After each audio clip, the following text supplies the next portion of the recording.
But Amit Dixit, the Director Institutional Equities at Edelweiss Securities, joins us now to talk more about the metal space and what's been happening there. Amit, hi, good morning. A relief for a lot of the manufacturers that use steel, but you tell us, what are you sensing about the price trends? Do you see it fall further from here?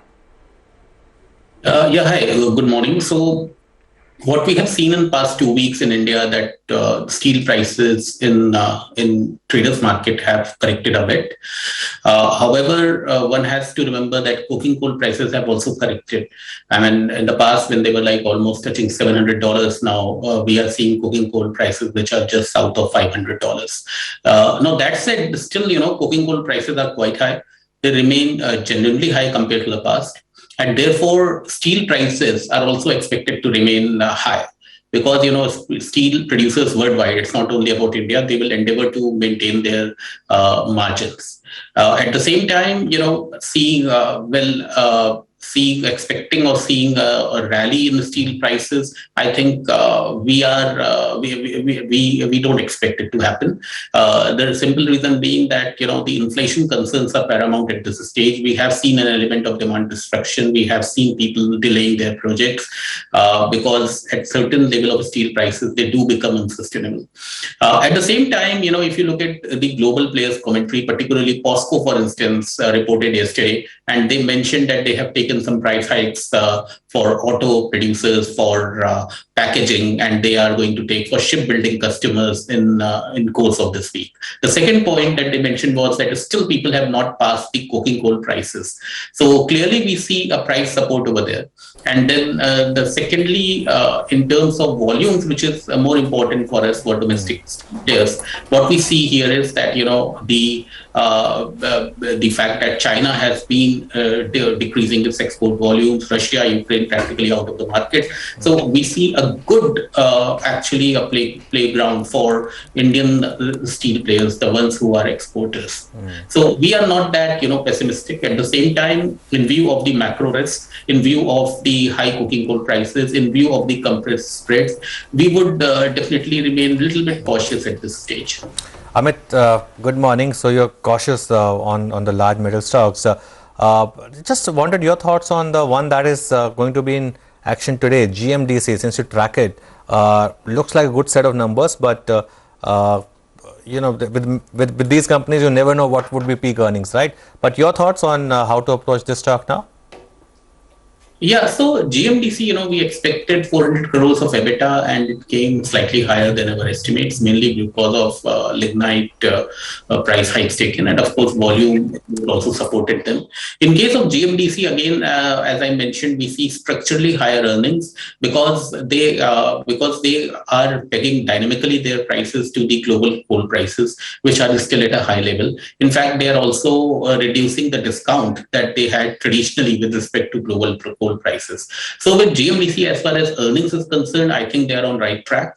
The volume growth will sustain. So you would see, even if I go by my current estimates, I see EBITDA of roughly 1,200-1,300 crores over FY23, FY24. So not really worried about the stock, and there are some pretty good things in the stock that might come up, such as their foray into ancillary mining, and that we have to wait and watch. They have also appointed BCG and A.T. Kearney as their BCG as a strategic consultant. Let the report come out. I think they will have far many vistas than only lignite mining. So we are pretty much confident about the stock. Our target price is 245 rupees a share, and of course we have a buy rating.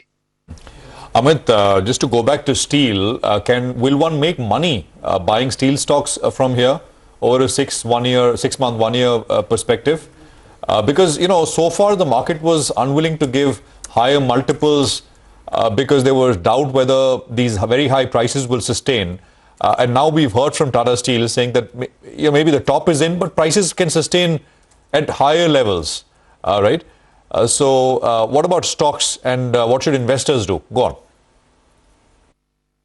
It's a very relevant point that people have been accustomed to going towards the average or so-called mean reversal. But I would say the mean, the bar of the mean has moved up, especially as we see now. So during FY22, companies have reduced their debt significantly, and by FY24 you will be seeing capacities coming up, and we can go on and on over there. But specifically answer your question about 6 months, 1 year. Yeah, I believe there is money to be made in steel stocks because the spreads would be higher. When the spreads are higher and your debt is lower, then definitely there is more value for equity shareholders over there.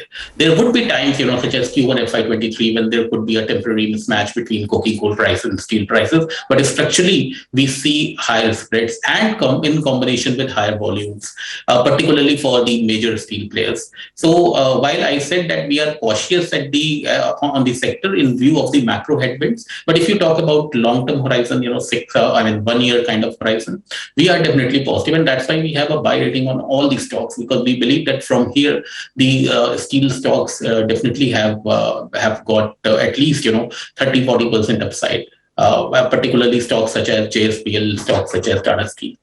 30-40% upside, particularly on Tata Steel. What are your thoughts? Because the last 1 year, the stock has really done nothing at all, just gravitated in a range. You expect a 40% upside from here for Tata Steel as well? So Tata Steel, we have a 30% upside on the stock, and see, there are odd times when the stock doesn't do well. But if you look at earnings of Tata Steel, well, this year they would be doing earnings in excess of FY22 earnings would be in excess of 64,000 crores of EBITDA, and one should always remember that the European operations actually have turned around, and I really don't see that structurally the way Europe is going towards ESG, you will not see lower prices in Europe. The spreads will be higher, and therefore Tata Steel Europe would do much better than what it has done in the past. Of course, domestic operations have done well, and Tata Steel is also quite secure compared to its peers on coking coal in domestic operations. So I am quite positive on Tata Steel. And I think they have reduced their debt significantly as well. Downstream operations are coming up also in Kalinganagar and all in due course. So I think, we believe that Tata Steel is quite well. Yeah, got it. You're positive on Tata Steel. What about Hindalco? Because, that's the one which has been saying Alcoa's outlook was not that great. But your thoughts? Yeah, so in Hindalco, you get the best of primary as well as secondary. Now, what people was after that investors came when they announced capex. But I would say that the capex was necessity. Somebody had to do it. They are going to put a hot mill in US after 20 years. Somebody is putting it up, and it's all take or pay contract over there. So I think Hindalco people are too much concerned about the short term stuff such as energy cost and escalation and all. Now, if you look at even Alcoa's results, Alcoa did mention that they were able to pass on this high cost inflation through price hikes. Sorry, not price hikes, higher aluminium prices. And I don't think anybody has taken into account the LME aluminium that, the structurally higher aluminium that would prevail. And one should always remember that Hindalco is quite secure as far as the raw materials are concerned.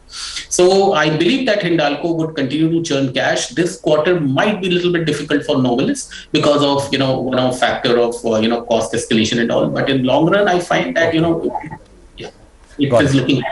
Got it, Amit. Thanks a lot for your time today and for taking us through all these talks. We need to take a quick break.